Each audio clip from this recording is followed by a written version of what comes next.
செய்திகளுக்கு அப்பால் நிகழ்ச்சியில் மீண்டும் உங்களை சந்திப்பதில் மகிழ்ச்சி. வணக்கம்.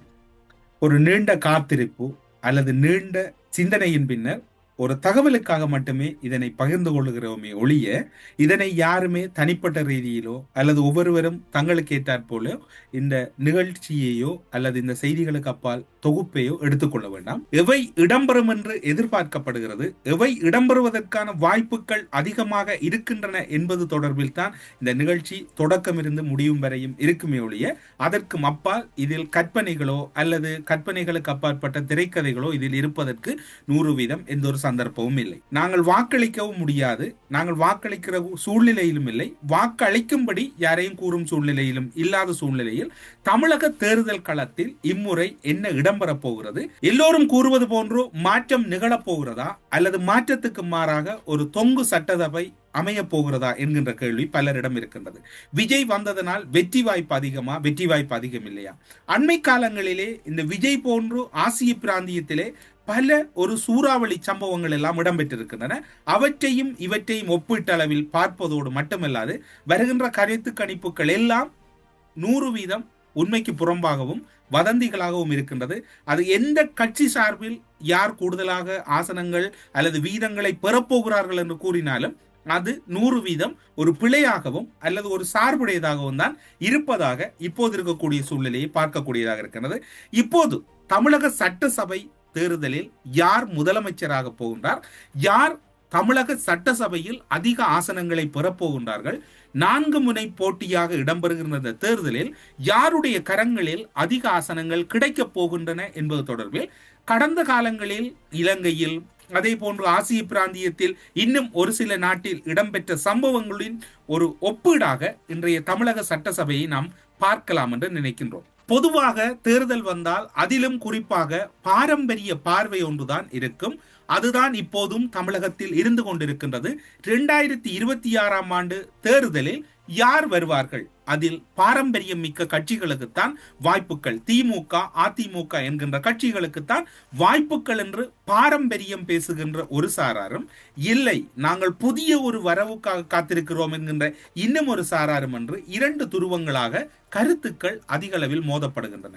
தற்போதைய சூழ்நிலையில் சமூக வலைத்தளத்தின் ஈடுபாடும் அதிகரித்துள்ளதனால் தமிழகத்தின் பாரம்பரிய பார்வை என்பது என்னவாக போகின்றது, அல்லது சுக்குநூறாக போகின்றதா, அல்லது திமுக அல்லது அதிமுக வெல்வது தேர்தலின் கடந்த கால நிலைப்பாடுகளாகவும் அவர்களுடைய ஒரு பாரம்பரியமாகவும் இருந்த சூழல் ஒட்டுமொத்தமாக தலைகீழாக போகின்றதா, இந்த தலைகீழாகின்ற சூழ்நிலை யாருக்கு சாதமாக போகின்றது என்கின்ற பல தேடல்கள் இருக்கிறது. திமுக அதிமுக என்கின்ற 2 கட்சிகளும் உண்மையை பேசுவதை தவிர்த்து கதவுகளை பூட்டிவிட்டு அழுகின்ற ஒரு சத்தம் மட்டும்தான் உள்ளுக்குள் கேட்டுக்கொண்டிருக்கிறதை ஒழிய அவர்களுக்கும் உண்மையில் கள நிலவரம் தெரியாமல் அவர்கள் எதிலும் இல்லை.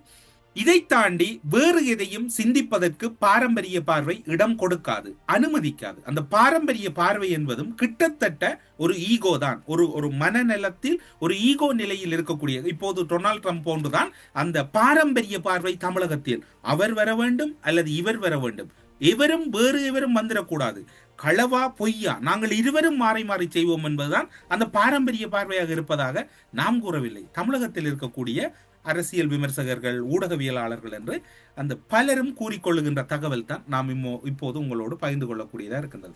சமூக வலைத்தளங்களின் எழுச்சி என்பது பாரம்பரிய பார்வை என்ற கருத்துக்களை தவிடு பொடியாக்கி விட்டுவதோடு அந்த சூழ்நிலை ஒரு வரலாற்று திருப்பத்துக்கு அல்லது வரலாற்று மாற்றத்தை நோக்கி நகருகிறதா என்கின்ற கேள்வி இங்கு பல லட்சம் கேள்வியாகவே இருக்கின்றது, விடை தெரியாமல் இருக்கின்றது. களத்தை பயன்படுத்தாது, களத்தை பற்றி முன்னனுபவம் இல்லாத டிவிக்கு எப்படி வாக்குகளை சேகரிக்கும் என்பது எல்லோரிடம் இருக்கக்கூடிய வினாவாக இருக்கின்றது. ஆனால் சமூக வலைத்தளங்களால் அவை சாத்தியமல்ல, அவை அசாத்தியமானது, அதற்கு வாய்ப்புகள் குறைவு என்பதுதான் அங்கிருக்கக்கூடிய பாரம்பரிய பார்வையினுடைய வெளிப்பாடாக இருக்கின்றது. இதில் பல மூத்த ஊடகவியலாளர்கள், பல மூத்த அரசியல் விமர்சகர்கள் எல்லாம் இதே கருத்துக்களை வலியுறுத்தி வருகின்றார்கள். இந்த நிலையில் இன்னும் ஒரு சில பேர்கள் கடந்த காலங்களின் பாரம்பரியத்தையும் வரலாற்றையும் உடைத்து சரித்திரம் படைத்த பெயர்களாக இருக்கின்றன. அதில் குறிப்பாக இலங்கையில் 75 வருட அரசியல் பாரம்பரியத்தை உடைத்து அனுரகுமார திசாநாயக்க ஜனாதிபதியாகவும் அந்த கட்சி என்பிபி என்கின்ற ஒரு கூட்டமைப்பாக நாடாளுமன்றத்தையும் கைப்பற்றிய ஒரு வரலாற்று திருப்பம் இருக்கின்றது. இதுவும் சமூக வலைத்தளங்களால் ஏற்பட்டது. பாரம்பரிய பார்வை கூறியது அதற்கு சாத்தியமில்லை, அவை அசாத்தியமானது, இது வெறும் சமூக வலைத்தளங்களின் கூட்டமை ஒழிய இவர்களுக்கு வாக்கில்லை என்று கூறப்பட்டது. தமிழகத்துக்கும் இலங்கைக்கும் என்ன வேறுபாடு என்று சொன்னால், தமிழகத்தில் விஜயின் பின்னால் திரிபவர்கள் தற்கூறிகள் என்று கூறப்படுகிறது. இலங்கையிலே அனுரகுமார திசாநாயக்கவின் பின்னால் தெரிஞ்சவர்கள் சமூக வலைத்தளவாசிகள், வாக்கில்லாதவர்கள். ஒரே கூட்டத்தை எல்லா இடங்களிலும் சமூக வலைத்தளங்களிலே அவர்கள் தொழில்நுட்ப ரீதியாக பயன்படுத்துகிறார்கள் என்ற குற்றச்சாட்டு இருந்தது. அதற்கு மொப்பால் ஆந்திராவிலே ஜெகன்மோகன் ரெட்டி, டெல்லியை பொறுத்தவரையில் ஊழலை ஒழிப்பேன் என்ற ஒரு கோஷத்தோடு வந்தவர் தான் அரவிந்த் கெஜ்ரிவால். அவரையும் யாரும் மறந்திருக்க. டெல்லி எந்த ஒரு அரசியல் பின்னணியும் இல்லை, யாருடைய பின்பலவும் இல்லை, எந்த பெரிய கட்சியின் ஆதரவும் இல்லாமலும் அரவிந்த் கெஜ்ரிவால் டெல்லியின் முதலமைச்சராக ஆட்சி செய்கின்றார். இந்த விடயங்களில் தமிழகத்தில் ஊழலை ஒழிப்பேன் என்று கூற முடியாது, மதுவை ஒழிப்பேன் என்று கூற முடியாது, போதை வஸ்தை ஒழிப்பேன் என்று கூற முடியாது என்கின்ற கட்சிகள் தான் இப்போது பிரதான கட்சிகள் என்கின்ற குற்றச்சாட்டு அரசியல் விமர்சகராலும் ஊடகவியலாளர்களாலும் வைக்கப்பட்டுக் கொண்டிருக்கின்றது. புரட்சிகளை பொறுத்தவரையில் சமூக வலைத்தளங்களின் தாக்கம் என்பது அதிக அளவில் இருக்கின்றது. அதற்கு நல்ல உதாரணமாக 2022 ஆண்டு இலங்கையில் இடம்பெற்ற ஒரு புரட்சி நல்லதொரு உதாரணமாக இருக்கின்றது. மக்கள் அறகல என்கின்ற போராட்டத்தை ஆரம்பித்து 2024 ஆண்டு அனுர என்கின்ற ஒரு சொல்லோடு அந்த புரட்சியை முடித்தார்கள். அந்த புரட்சி அனுரவால் ஆரம்பிக்கப்பட்டதா அல்லது வேறு யாரும் ஆரம்பித்தார்களா என்பது பொருள் அல்ல. அந்த புரட்சியின் விளைவாகத்தான் இந்த மாற்றம் இடம்பெற்றது. ஊழலை ஒழிக்க வேண்டும், இலங்கையில் அரசியல் மாற வேண்டும், இலங்கையில் நல்ல கலாச்சாரம் வர வேண்டும் என்று அது அன்று இடம்பெற்றது. இப்போது ஒரு சில விமர்சனங்கள் இருக்கிறது. இப்போது அந்த விமர்சனங்களுக்கு போனால் எங்களுக்கு அந்த நேரம் போதாமல் இருப்பதனால் நாங்கள் இந்த உரிய பாதையிலேயே பார்ப்போம். கடந்த காலங்களை பொறுத்தவரையில் பாரம்பரியம் மாறாது, பாரம்பரியம் தான் வரலாறாக இருந்திருக்கின்றது. அந்த வரலாறுகள் தான் சரித்திரம் படைத்திருக்கின்றன. ஆனால் அண்மை காலத்தில், குறிப்பாக கடந்த 5 ஆண்டுகளுக்குள் பாரம்பரியம் தவிடுபொடியாகி சமூக வலைத்தளங்களிலும் மக்களின் அதிருப்திகளும் வெளிப்படுகின்ற ஒரு சூழ்நிலையில் ஒரு அரசியல் மாற்றங்கள் அண்மை காலங்களிலே அதிகரித்திருக்கின்றது.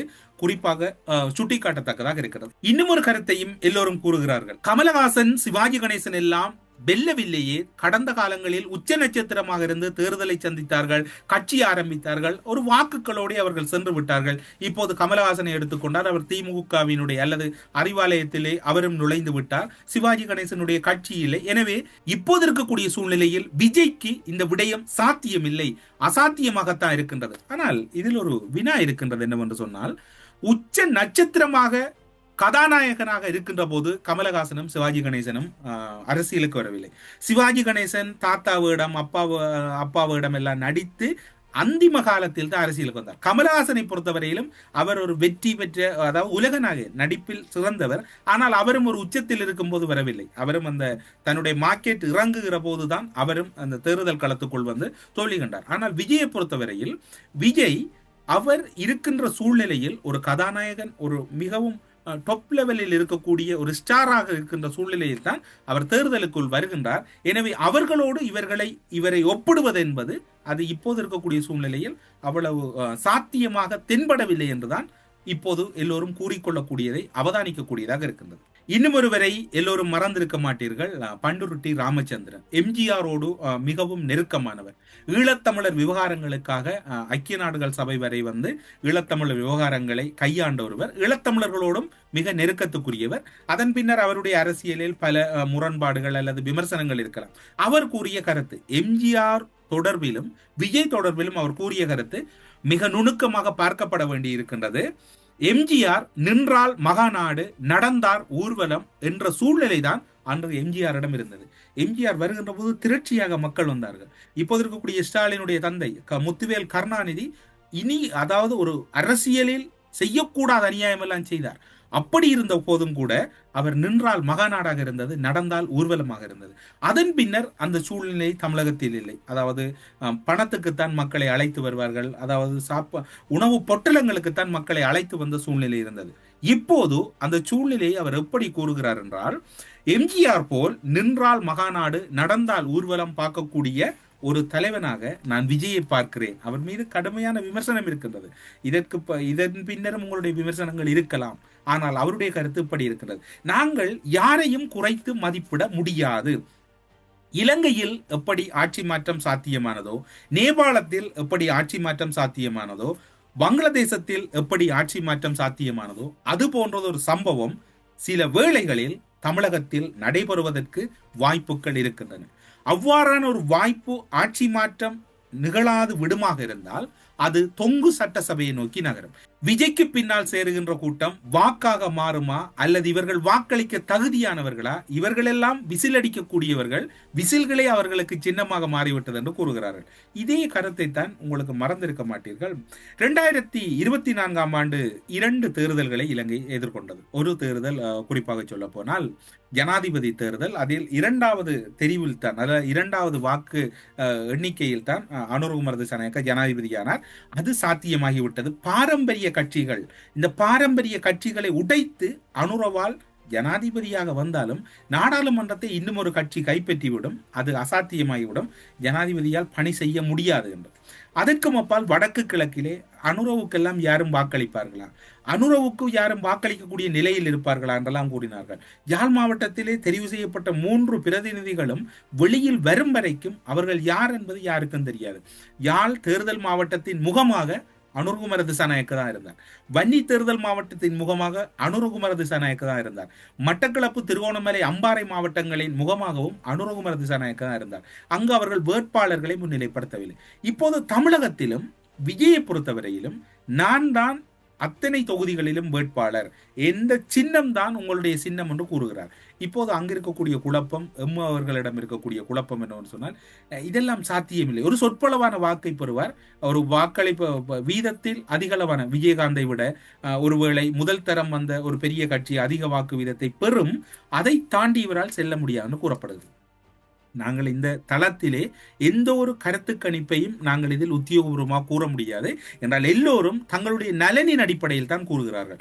ஆனால் தமிழக தேர்தலில் இம்முறை ஒரு பெரும் மாற்றம் ஒன்று நிகழப்போகிறது. அந்த மாற்றம் ஒருவேளை விகிதங்களை தாண்டி இப்போது இருக்கக்கூடிய எல்லோரும், அதாவது இந்தியாவின் உத்தியோகபூர்வமான தேர்தல் கருத்து கணிப்பின்படி விஜய் 18 தொடக்கம் 20 வீதமான வாக்குகளை பெறுவார் என்று கூறப்பட்டது. அந்த 18 தொடக்கம் 20 வீதமான வாக்கு வீதத்தை கடந்து அவர் 2-3 வாரங்கள் ஆகிவிட்டது. இப்போது அது 30 தொடக்கம் 33க்கும் மேலாகிவிட்டது என்கின்ற மேலதிகமான கருத்து கணிப்பு ஒன்றை டெல்லியில் இருக்கக்கூடிய சுயாதீனமான கருத்து கணிப்பு நிறுவனம் வெளியிடுகிறது. அதிலும் உண்மைக்கு புறம்பான தகவல் இருக்கின்றது. அதில் பங்கு பெற்றியவர்கள் எல்லாம் வாக்களிக்க தகுதி இல்லாதவர் என்று கூறப்படுது. இவருக்கு பின்னால் இத்தனை கூட்டம் செல்லுகிறதே, அந்த கூட்டம் வாக்காக மாறுமா என்ற கேள்வியும் இருக்கிறது. ஆனால் இப்போது இருக்கக்கூடிய சாதாரண நடைமுறை என்னவென்று சொன்னால், தமிழகத்தில் ஒரு ஆட்சி மாற்றம் நிகழப்போகிறது அல்லது தொங்கு சட்டசபை வரப்போகிறது. இப்படித்தான் இலங்கையிலும் கூறப்பட்டது. அனுரகுமார திசாநாயக்க நாடாளுமன்றத்தை கைப்பற்றினாலும் அவருக்கு ஒரு சாதாரண பெரும்பான்மையும் கிடைக்காது. அவர் ஏனைய கட்சிகளோடு கூட்டு சேர்ந்துதான் ஆட்சி அமைக்க வேண்டும். அவருக்கு அனுபவம் பத்தாது. எனவே மக்கள் அவரை இதில் நிராகரிப்பார்கள். அனுபவமுடைய கட்சிகள் இருக்கின்றன, SLPP, UNP, SJP போன்ற கட்சிகள் இருக்கின்றன.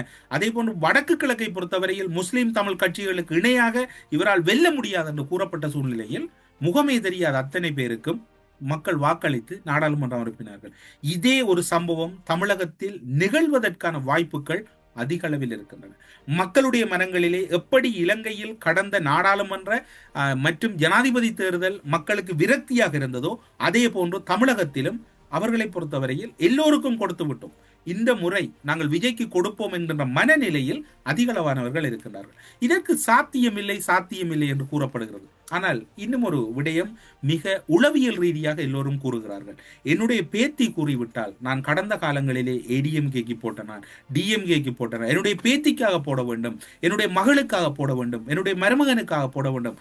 அந்த இவர்கள் கூறுகின்ற இந்த 18 தொடக்கம் 24 வயதுடையவர்களின் வாக்களிப்பு என்பது 100% இருந்தாலும் கூட அவர்கள் இன்னும் அதிகமான வாக்குகளை தங்களுடைய உறவுகளிடமிருந்து அவர்கள் எடுத்து வருகிறார்கள். இந்த வாக்குகள் ஒரு பெரும் சவால் மிக்கதாக இருக்க போகின்றது. ஒன்றில் இந்த முறை இந்த 2 பிரதான கட்சிகளில் ஒரு கட்சி காணாமல் போவதற்கு வாய்ப்பு இருக்கின்றது. அது திமுகவா அதிமுகவா தெரியாது, அது என்ன கூட்டணி என்றாலும் மக்களினுடைய திரட்சி என்பது அதிக அளவில் இருக்கின்றது, எல்லா கட்சிகளுக்கும் இருக்கின்றது. ஆனால் அந்த வாக்களிப்பு எப்படி இருக்க போகிறது என்றுதான் இப்போது இருக்கக்கூடிய சவால். அந்த சவாலுக்கான ஒற்றை புள்ளி, ஒருவேளை இப்போது இருக்கக்கூடிய சூழ்நிலையின்படி தொங்கு சட்டசபையா அல்லது இலங்கையில் நிகழ்ந்தது போன்று ஏகேடி எப்படி தன்னுடைய கட்சியை ஆட்சியில் அமர்த்தினாரோ அது போன்று டிவிகே இம்முறை தன்னுடைய கட்சியை ஆட்சி அமர்த்தி விஜய் முதலமைச்சர் ஆவாரா, அல்லது வேறு ஒருவர் முதலமைச்சர் ஆகின்ற போது தொங்கு சட்டசபையில் விஜய் எதிர்கட்சியில் அமர்வாரா? ஒரு விடை தெரியாத ஒரு வினாவாகத்தான் இருக்கின்றது. ஏனென்றால் சரியாக அளவீடு செய்ய முடியாமல் இருக்கின்றது. விஜய் எந்த ஒரு தேர்தலும் சந்திக்கவில்லை, இதான் முதல் தேர்தல். அவருக்கு என்ன அனுபவம் இருக்கிறது என்று எல்லோரும் கேட்கிறார். தேர்தலில் வாக்கெடுப்பதற்கு தான் நான் நிற்கிறேன், எனக்கு ஒரு அனுபவம் தேவையில்லை, இந்த தேர்தல் தான் என்னுடைய அடையாளம் என்று விஜய் நிற்கிறார். முடிந்தவரை விஜயை இந்த களத்திலிருந்து அகற்ற வேண்டும் என்பதில் ஒட்டுமொத்தத்தில் எல்லா கட்சிகளும் கூட்டணிந்திருக்கின்றார்கள். அதற்கு சிறிய கட்சி பெரிய கட்சி என்று எந்த ஒரு வேறுபாடும் இல்லை. தேசிய கட்சி மாநில கட்சிகள் எல்லோரும் விஜயை எதிர்த்து வெளியேற்ற வேண்டும் என்பதில் குறியாக இருக்கின்றார்கள். விஜயை பொறுத்தவரையிலே இன்றைய தினத்திலே 3 மதஸ்தலங்களுக்கும் சென்றிருக்கின்றார். கிறிஸ்தவ, இந்து, இஸ்லாமிய மத தலங்களுக்கு சென்று வழிபாட்டில் ஈடுபட்டிருக்கின்றார். அதே நேரம் அந்த வழிபாட்டை போன இடத்திலே ஒரு சில நிகழ்ச்சியான சம்பவங்களும் இடம்பெற்றிருக்கின்றன. விசேட தேவையுடைய ஒரு சிறுமியை அவர் அங்கு பார்க்கின்ற ஒரு சூழ்நிலையும் இருக்கின்றது. அதே போன்ற அவருடைய பிரசார காலங்களிலும் அவர் அந்த சூழ்நிலை ஏற்படுத்தப்பட்டிருந்தது. ஆனால் இன்னும் ஒரு சிறப்பம்சம் என்னவென்று சொன்னால், இன்று திருச்சி போகின்ற போது விஜய்க்கு கொடுக்கப்பட்டிருக்கிற பாதுகாப்பை பார்த்தால் உங்களுக்கு தெரியும். அதுபோன்று எஸ்ஓபி என்கின்ற ஒற்றை சொல்லை சொல்லி திமுக அரசு அவருக்கான அனுமதியை தொடர்ச்சியாக நிராகரித்து வந்தது. இப்போது தேர்தல் திணைக்களம் மிகவும் நேர்த்தியாக அவருக்குரிய பாதுகாப்புகளை வழங்குகிறது. அதிலும் குறிப்பாக தமிழகத்தில் இருக்கக்கூடிய போலீசார் மிகவும் திறம்பட தங்களுடைய காவல் கண்காணிப்புகளை மேற்கொண்டு பாதுகாப்புகளையும் வழங்கி வருகிறார்கள்.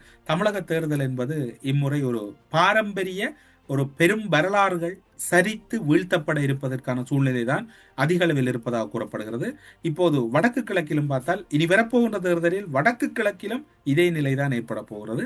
அது ஒரு தனியான பெரும் ஆவணங்களோடு உங்களை சந்திப்பதற்கு தயாராக இருக்கிறோம். இப்போது தமிழக தேர்தல் களம் என்பது திமுக அதிமுக என்பதா அல்லது டிவிகே நாம் தமிழர் என்பதா என்றுதான் போட்டியல்ல, ஒரு பெரும் மாற்றம் அல்லது ஒரு பெரிய செய்தி சொல்ல போகிறது. ஒருவேளை விஜய் வெற்றி பெற்றால் அவருக்கு வாக்களித்தவர்கள் அனைவரையும் தற்குறிகள் என்று இவர்கள் கூறுவார்கள். ஒரு பாரம்பரிய கட்சியை மக்கள் வெறுக்கிறார்கள் என்றால் அங்கு சொல்லுக்கடங்க முடியாத அல்லது சொல்ல முடியாத அதர்மம் இடம்பெறுகிறது என்று கூற்றாக இருக்கின்றது. இப்போது உலகளவிலும் கூட பாரம்பரிய கட்சிகள் இழுத்து மூடப்பட்டு கொண்டிருக்கின்றன. உங்களுக்கு தெரியும், பிரான்சினுடைய ஜனாதிபதி மெக்ரோன் அவர்கள் வருகின்ற போதும் அவர் ஒரு புதிய கட்சிக்குள்ளால் தான் தன்னுடைய வரவை ஆரம்பித்தார். அதே போன்று இப்போது பல உதாரணங்களை தொடர்ச்சியாக அடுக்கிக் கொண்டு போகலாம். இந்த தேர்தல் களம் என்பது ஒட்டுமொத்தத்தில் ஒரு பெரும் ஆபத்தாகத்தான் முடிய போகிறது. தமிழக தேர்தல் களத்தில் முதலமைச்சர் விஜயா அல்லது யார் என்பதுதான் கேள்வி. ஒருவேளை அனுரவோடு விஜயை ஒப்பிட முடியாது. இவர் ஒரு நீண்ட அரசியலுக்கு சொந்தக்காரர், அனுரவு மாதிரி அவருக்கு ஒரு அனுபவம் இருக்கின்றது. ஆனால் இப்போது ஒப்பீடு என்பது அந்த மக்கள் தொகை அல்லது மக்கள் கூட்டம் அல்லது மக்களின் விருப்பு வெறுப்பு தான் இங்கு ஒப்பீடாகிறதை ஒழிய அதை தாண்டி இதில் எதுவும் இல்லை. இது ஒரு களம் தொடர்பில் நாங்களும் தொடர்ச்சியாக இந்த ஊடக பரப்பிலே பயணிக்கிறோம் என்பதனால் கூறிய தகவல்கள். இது உங்களுடைய விருப்பு வெறுப்பு அல்லது உங்களை ஆசுவாசப்படுத்த வேண்டும் என்பதல்ல. ஒரு பதிவாக இந்த பதிவு இருக்க வேண்டும் என்பதுதான் எங்களுடைய நிலைப்பாடு. அப்படி இல்லை, இந்த தேர்தலில் மக்கள் பாரம்பரிய கட்சியை விரும்புகிறார்கள் என்றால் இதனோடு அந்த அரசியல் கட்சிகளை அல்லது தமிழ் அரசியல் கட்சிகளுக்குள் அல்லது தமிழ் அரசியலுக்குள் சினிமா பிரபலங்கள் வேண்டாம் என்கின்ற ஒரு முடிவுக்கு வரலாம். விஜய் நல்லவரா கெட்டவரா என்பதெல்லாம் இங்கு விவாத பொருள் அல்ல. இப்போது என்ன நடக்கிறது, என்ன நடைபெறும் என்று எதிர்பார்க்கப்படுகிறது. ஆனால் இந்த தேர்தல் கருத்து கணிப்பாளர்கள் மட்டுமல்ல, எல்லோரையுமே குழம்ப வைத்திருக்கிறது.